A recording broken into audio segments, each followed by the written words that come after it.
ሰላም ጤና ይስጥልኝ ክቡራትና ክቡራን የዩቲዩብ ቻናል ቤተሰቦች ሰዎች በተለያዩ አጋጣሚዎች የውል ስምምነቶችን ሊያደርጉ ይችላሉ። በዚህ የውል ስምምነት ላይ በዶላር ክፍያዎችን ሊፈጽሙ ይችላሉ ለሌላው ሰው። እንግዲህ ውጭ ሀገር የሚኖሩ ሰዎች ከመንግስት ከግል ድርጅቶች ጋር የተለያዩ የሚንቀሳቀሱ የማይንቀሳቀሱ ንብረቶችን ለመግዛት ወይም ለተለያዩ ክፍያዎች በዶላር ክፍያ ሊፈጽሙ ይችላሉ። ኢትዮጵያ ውስጥ ያለው የመንግስት ድርጅት የግል ድርጅት ግለሰብ ሊሆን ይችላል። ውል የሚያደርጉት አካል ደግሞ ከኢትዮጵያ ባንክ ያን የተላከውን ዶላር በብር ተመንዝሮ ሊሰጣው ይችላል። እንግዲህ በመካከላቸው አለመግባባት ተፈጥሮ ገንዘቡ በፍርድ ቤት በሚቀርብ ክስ የተላከው ዶላር ለላኪው ወይም ደግሞ ለባለ ገንዘቡ እንዲመለስ በሚወሰንበት ጊዜ አመላለሱ ላይ ብዙ ጊዜ ክርክር ይቀርባል። ብዙ ክርክሮችም በፍርድ ቤት ክስ እየቀረበባቸው ክርክር ይደረግባቸዋል። ከሚነሱ ክርክሮች መካከል አንዱና ዋናው ምንድነው? እንግዲህ ገንዘቡን ተከሳሹ ወይም ገንዘቡን ተቀብሎ የነበረው ሰው ይሄንን በዶላር የተላከውን ገንዘብ ሊመልስ የሚገባው ገንዘቡን በወሰደበት ጊዜ ባለው የውጭ ምንዛሬ ተመን ነው ወይስ በፍርድ ቤት የቀረበው ክስ ውሳኔ በሚሰጥበት ጊዜ ባለው የምንዛሬ ተመን ነው?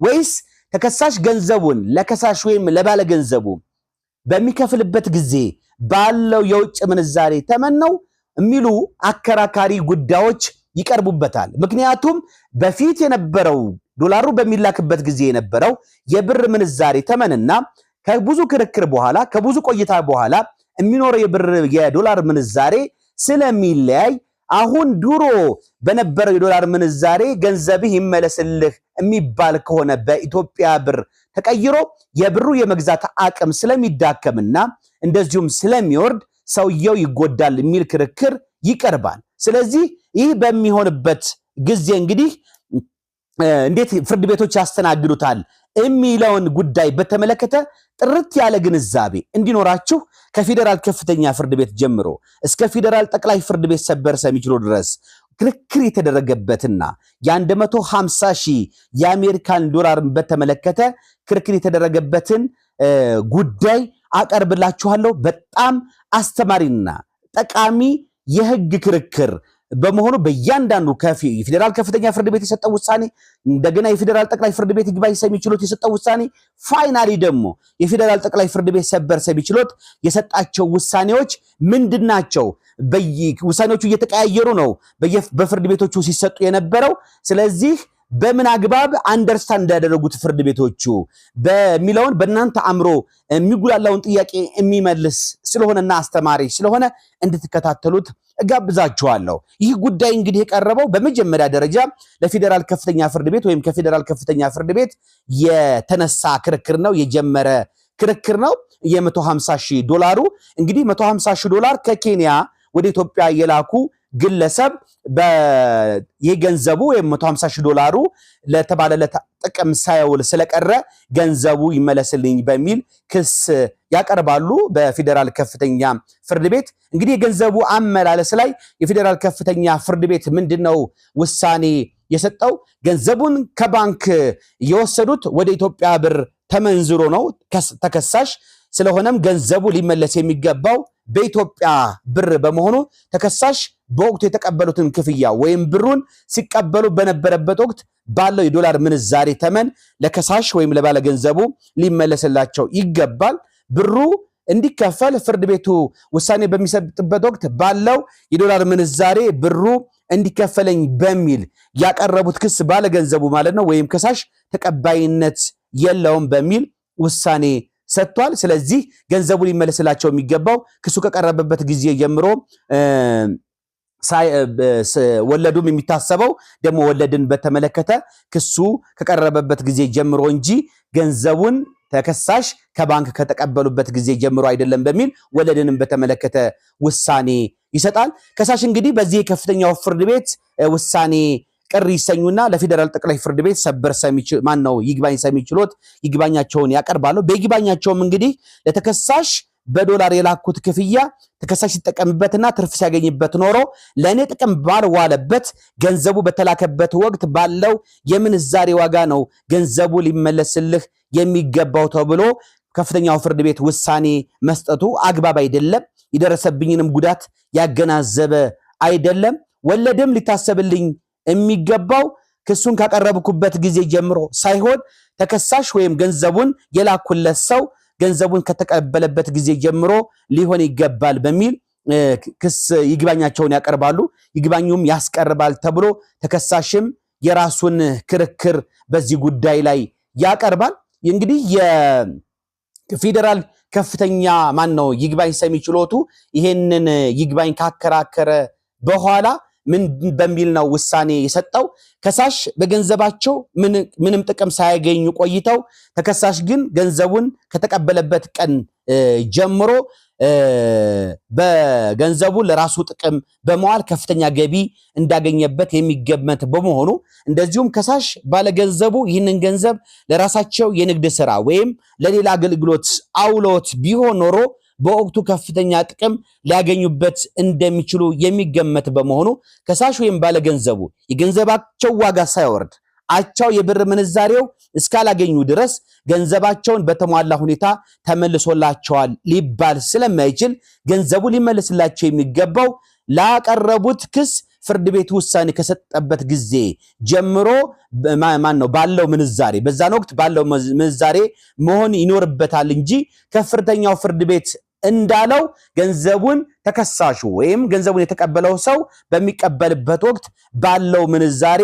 መሆን አይኖርበትም በሚል የከፍተኛውን ፍርድ ቤት ውሳኔ ሽሮታል። ወለድ የሚታሰብበትንም ጊዜ በተመለከተ እንግዲህ ወለዱ ሊታሰብ የሚገባው ገንዘቡን የተቀበለው ሰው ወይም ተከሳሽ ገንዘቡን ከተቀበለበት ጊዜ ጀምሮ መሆን አለበት በሚል ሙሉ በሙሉ የከፍተኛውን ፍርድ ቤት ውሳኔ ይሽራል። በዚህ ጊዜ እንግዲህ ተከሳሽ ደግሞ በተራው የከፍተኛ የፌደራል ጠቅላይ ፍርድ ቤት ይግባኝ ሰሚ ችሎት የሰጠውን ውሳኔ በመቃወም ለፌደራል ጠቅላይ ፍርድ ቤት ሰበር ሰሚ ችሎት ይግባኙን ያቀርባሉ። ድና የተከበራችሁ የፕሮግራሜ ተከታታዮች ምንድነው ያለው? እንግዲህ ከሳሽ ዶላርን ልከው ከአቢሲኒያ ባንክ በወቅቱ በነበረው የውጭ ምንዛሬ ተመን ነው ብሩን የወሰድኩት። ይህ በሆነበት እንግዲህ ጠቅላይ ፍርድ ቤቱ ውሳኔ በሰጠበት ጊዜ ነው ባለው የዶላር ምንዛሬ ነው ብሩ መመለስ ያለበት ብሎ ውሳኔ መስጠቱ ተገቢነት የለውም። ብሩ ሊመለስ የሚገባው ብሩን ከባንክ ሲቀበል በነበረው ምንዛሬ እንጂ የከፍተኛው ፍርድ ቤት ውሳኔ በሰጠበት ጊዜ ነው ብሎ ጠቅላይ ፍርድ ቤቱ ይግባኝ ሰሚ ችሎት ውሳኔ መስጠቱ አግባብ አይደለም። እንዲሁም ወለድም ልከፍል አይገባኝም፣ ስለዚህ በዚሁ አግባብ ይወሰንልኝ በማለት የሰበር ይግባኙን ያቀርባል። የፌደራል ጠቅላይ ፍርድ ቤት ሰበር ሰሚ ችሎት እንግዲህ በሰበር መዝገብ ቁጥር 95069 በሰጠው ውሳኔ ከሳሽ የላኩትን ዶላር ከአቢሲኒያ ባንክ ወጪ አድርገው ሲወስዱ የተከፈላቸው በወቅቱ በነበረው ምንዛሬ ወደ ኢትዮጵያ ብር ተለውጦ ነው። ከውጭ ሀገር የተላከ የውጭ ምንዛሬ ኢትዮጵያ ውስጥ በጊዜው በነበረው ተመን ታስቦ ክፍያ የተፈጸመበት ከሆነ ገንዘቡ እንዲመለስ ሲወሰን ሊመለስ የሚገባው ዶላሩ ሲላክ በነበረበት የውጭ ምንዛሬ ተመን ነው። ሰበሩ ነው እንግዲህ እንዲህ የሚለው የመጨረሻ ውሳኔ ሲሰጥ። በመሆኑም የይግባኝ ሰሚ ፍርድ ቤቱ ማለት የፌደራል ጠቅላይ ፍርድ ቤት ይግባኝ ሰሚ ችሎቱ ይህንን በመተው የከፍተኛው ፍርድ ቤት ውሳኔ በሰጠበት ጊዜ ባለው የዶላር ምንዛሬ ገንዘቡ ለከሳሽ ሊከፈል ይገባል በሚል የሰጠው ውሳኔ በሕግ ዘንድ ተቀባይነት የለውም። እንደዚሁም ወለዱ መታሰብ የሚጀምርበትን ጊዜ በተመለከተ ግን ተከሳሽ ገንዘቡን ከባንክ ከተቀበለበት ጊዜ ጀምሮ መታሰብ አለበት በሚል አስገዳጅ የሕግ ትርጉም ሰጥቷል። ውድና የተከበራችሁ ፕሮግራም ተከታታዮች፣ በመሆኑም በዶላር የተከፈለ ክፍያ ባለመስማማት ገንዘቡ በሚመለስላችሁ ወቅት በዚያው ዶላሩ በተላከበት ወቅት ባለው ምንዛሬ ይመለሳል እንጂ ብዙ ዓመታትን እንኳን ቢቆይ አሁን የዶላር ምንዛሬ በደረሰበት የምንዛሬ መጠን ሊከፈለን ይገባል በዛ ተሰልቶ በዛ ምንዛሬ መጠን ብላችሁ የምታቀርቡት ክስ ወይም ክርክር ተቀባይነት እንደሌለው የፌደራል ጠቅላይ ፍርድ ቤት ሰበር ሰሚ ችሎት እንግዲህ በመሰበር መዝገብ ቁጥር 95069 ውሳኔ ሰጥቷል ማለት ነው። የተከበራችሁ ፕሮግራም ተከታታዮች፣ ይህ የሕግ ትርጉም እንግዲህ ብዙ ጥያቄዎቻችሁን መልስ ይሰጣል ብዬ አስባለሁ። በተለይም ውጭ ሀገር የሚኖሩ ዜጎች 40/60 የቤት ፕሮግራም ሊሆን ይችላል። በሌላ ፕሮግራሞች ከመንግስት ጋር በዶላር በመክፈል ውል ሊዋዋሉ ይችላሉ። ነገር ግን ገንዘቡ እንዲመለስላቸው ደግሞ በኋላ ጥያቄ ሊያቀርቡ ይችላሉ። በሚመለስላቸው ወቅት እንግዲህ አንዱ የሚያነሱት ጥያቄ ምንድነው? ውድና የተከበራችሁ ፕሮግራም ተከታታዮች ሊመለስልን የሚገባው ዶላሩ አሁን ባለው የብር የምንዛሬ ዋጋ ታስቦ ነው እንጂ በበፊቱ አይደለም የሚል ክርክር ያነሳሉ። ከግል ድርጅቶችም ጋር እንደዚሁ ዕቃ ላኪ ሆናችሁ ኢትዮጵያ ላይ የውጭ ሀገር በዶላር ተቀብላችሁ ነገር ግን ዕቃውን ሳትልኩ ብትቀሩ በተለያየ አጋጣሚ ውሉ ቢፈርስ እና ገንዘቡን እንዲልክላችሁ ወይም እንዲከፍላችሁ እንዲመልስላችሁ በዶላር የከፈላችሁትን ክፍያ ብትከሱ በዚሁ አግባብ ነው ውሳኔ የሚሰጠው በተለያየ አጋጣሚ።